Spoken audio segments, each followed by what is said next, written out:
Welcome. In this lecture, we are going to discuss about the point estimation of the uh, population mean. Let me recall.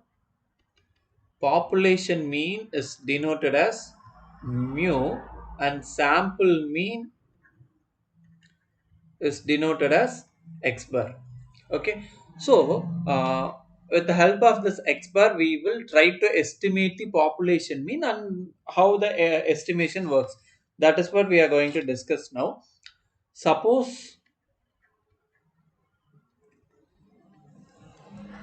okay, let me explain it with the diagram. Okay, consider the standard normal curve. Okay, here let me choose some point that is z alpha. I am denoting this as z alpha minus 2 such that this region is alpha upon 2. Okay, that is probability of z bigger than z alpha minus 2 is alpha upon 2 is alpha upon 2. Okay, this is equivalent to say that uh, minus z, actually z lie between minus z alpha upon 2 to z alpha upon 2 with probability 1 minus alpha. Here, what we say is that the probability that z is bigger than this quantity is alpha upon 2. And usually this alpha value, we take it as 5 percentage, that is 0.05, or 1 percentage, that is 0.01. This is the alpha value that we usually take. When we work out problems, you will come to know about it. Okay. So, we expect our estimate to lie in certain interval. What is the probability that that is not happening? So that is alpha upon 2. Okay, so the probability that the z value lie between these two things is 1 minus alpha. The probability is that one. Okay, the same thing you can rewrite as this. That is what it is: x bar upon mu, x bar minus mu upon sigma upon under root n, right, with the same probability. Now if you just make some calculations, you will see that absolute of x bar minus mu is less than z alpha upon 2 product with sigma upon under root n with probability 1 minus alpha. Okay, so now the thing is that when we use the sample mean as an estimate of population mean, the maximum possible error, how do we define it? That is z alpha upon 2 product with sigma upon under root n, and this is with probability 1 minus alpha. So the difference has an upper bound z alpha upon 2 product with sigma upon under root n, and that is the maximum error. Suppose we know the maximum error. Okay, suppose we know the maximum error but we don't know the size. How do we calculate it? So from this we can simply deduce that under root n is going to be z alpha upon 2 product with sigma upon e, right? So if we need n, this is simply the square of this term. Okay, this is also with probability 1 minus alpha. Now that these calculations are carried out when n is large, that we will have to remember. Okay, when n is small, what are we going to do?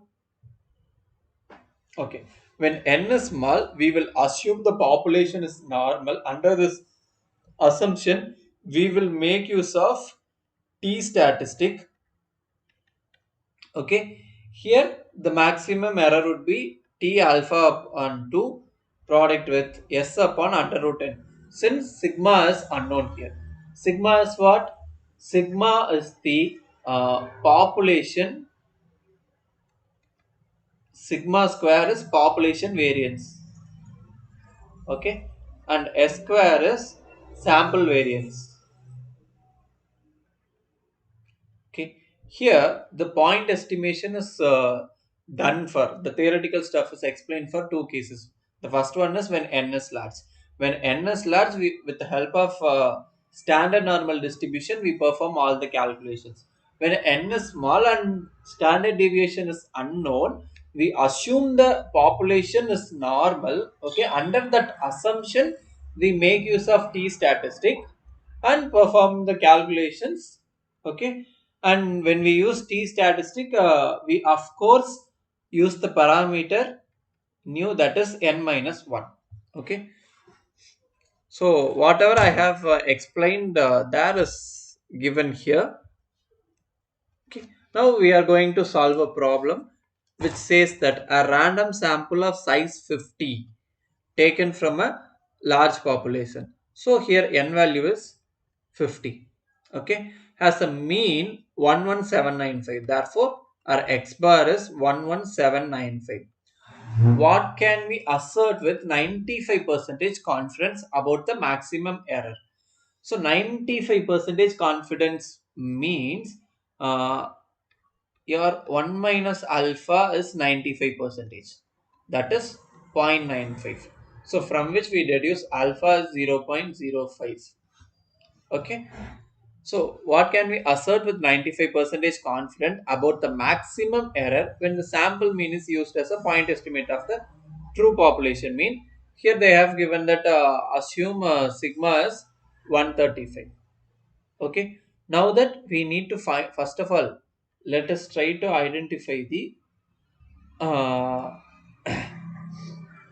let us calculate this value z alpha minus 2, that is what, sorry, alpha upon 2, that is 0.025. Okay, so this one we'll need to calculate from the standard normal table. Okay, I think we don't have a standard normal table. Okay, so from standard normal table we need to calculate this value. Let me check if I have that. Yeah, so z 0.025, which means we must have probability of some quantity less. This thing should be 0.025. Okay, which means what, probability of z smaller than or equal z alpha upon 2 should be equal to 0.975, isn't it? Okay, this is a cumulative table, so this calculates the probability from negative values. That is why we have all the values bigger than zero point 0.5 in this table. So look for this 0.975 inside the table. So 0.975, that is not exactly found here. So 0.97, yeah, it is exactly found here. So this is 1.96, isn't it? So our alpha upon 2, this z alpha upon 2 was 1.96 for alpha equals 0.05. Okay, coming back to the problem, this quantity is nothing but 1.96. That is what we have read from the table. Now we shall find out the maximum error. What it is? That is z alpha upon 2 multiplied with sigma upon under root n. Okay, this is 1.96 multiplied with 135 upon under root 50. Okay, when you perform the calculation you would get 37.42. So this is the maximum error that you can get under this situation. Moving to the next problem, here we want to determine the average mechanical aptitude of a large group of workers. How long a random sample will we need to assert with probability 0.98? So here 1 minus alpha is 0.98, which tells us that alpha is what, 0.02. Okay, sample mean will not differ from the true mean by more than 3 points. So it means the error can be maximum of 3. Okay, assume that it is known from the past experience that sigma is 20. So these information are given to us. Okay, so if alpha is 0.02, then alpha upon 2 is 0.01. Now we need to read this z alpha minus 2. Okay, so what we are trying to find out is that probability of z bigger than z alpha minus 2 is 0.01, isn't it? Therefore, probability of z smaller than or equal z alpha upon 2 is 0.99. Try to look for the 0.99 in the table. So it is lying somewhere between these two values, right? So it is 2.32 and 2.33. So we can consider this as 2.325. Okay, we consider this as this one, or we can simply take it as 2.33 itself. Approximately it is equal to 2.33. Okay, and coming to the problem, so this value is 2.33.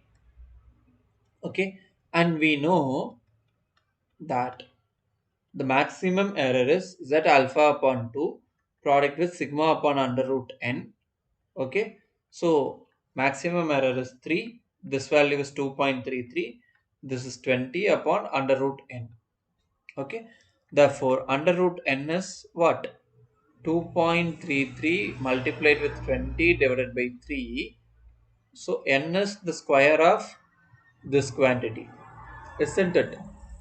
So this is approximately equal to 15 point, okay, actually this is equal to 15.533 whole square, so which is approximately equal to 242. Okay, so now that we have discussed the case when n is large, now we move on to the case when n is small, for which we have already discussed that instead of standard normal, we will make use of t distribution with this parameter. Okay, and this is a t distribution table. When we work out the problem, we will see how to use that table. Okay, here the problem given is, and one novel process of making green gasoline takes biomass in the form of suckers and converts it into the gasoline using catalytic reaction. Some process is given. Okay, in a pilot plant process, a chemical engineer measures the output of a carbon chains of length 3. Okay, so 3, that is somewhere given. Okay, 9 runs with the same catalyst produced by the yields and the value are given. What can the chemical engineer assert with 95% confidence about the maximum error if she uses the sample mean to estimate the true mean yield? Okay, here if you notice, they have said that 9 runs. So n value is small here, isn't it? So if you count the number of entries here, we have 9, and that is specified as well. So here n is 9. Okay, we need to find out this x bar. How do we find it out? We just add all these quantities. Okay, so whatever the given quantities that you need to add and divide them by 9, because it is the sample mean, right? X bar is the sample mean, so we just do this and calculate this one. So when just like this, you will have to calculate the sample variance as well. Okay, so I request you guys to practice these things with calculator to calculate all these values. Therefore s is 0.6744. It is given that we are going to test with 95% confidence, that is 0.95, from which we deduce alpha is 0.05. Okay, therefore alpha upon 2 is 0.025. Okay, and here nu is degrees of freedom,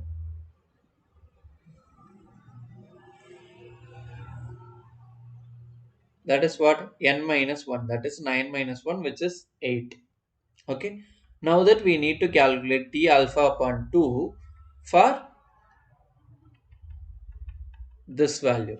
Okay, and alpha upon 2 is 0.025. So 0.025, and the degrees of freedom is 8.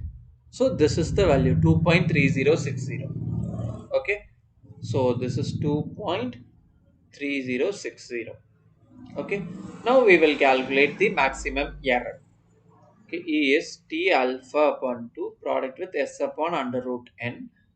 So which is 2.306 multiplied with 0.6744 divided by under root 9.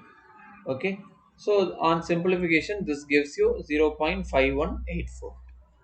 Okay, here unlike the previous case, here with the available data you calculated the sample mean and sample variance. Suppose in these problems also, what, here we are not actually using those things. Okay, this thing is directly given population variance or the standard deviation is already given, so it was easier for us to do this calculation. Here also the calculation of x bar was not directly needed, but to calculate the value of s square, the value of x bar is needed, and that is why we calculated it. Okay, so that's it. Thank you.